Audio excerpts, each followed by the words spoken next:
তুমি চলে যাবা আমাদের ছেড়ে? না, তোমার কথা মজা দিই। না, আমাকে ছেড়ে চলে যাবা? বাবাকে ছেড়ে যাবা? কেন? আর একটা বাবা তো নাই, শিবু বাবা কোথায় যাবো?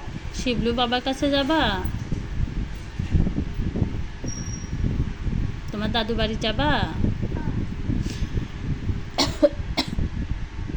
তোমার এই বাবা যে কান্না করবি নি তখন?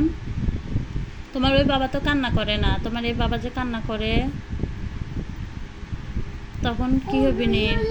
বুড়ি, আবার আমি হ্যাঁ বুড়ি, তোমার এই বাবা যে কান্না করতেছে, ওই ঘরের মধ্যে কান্না করতেছে, বলতেছে সাবি আমার থুয়ে চলে যাবে। দাদা, নামিতে না, তাতে এত তো ও নামিতে না। নামলে পাঠাবা।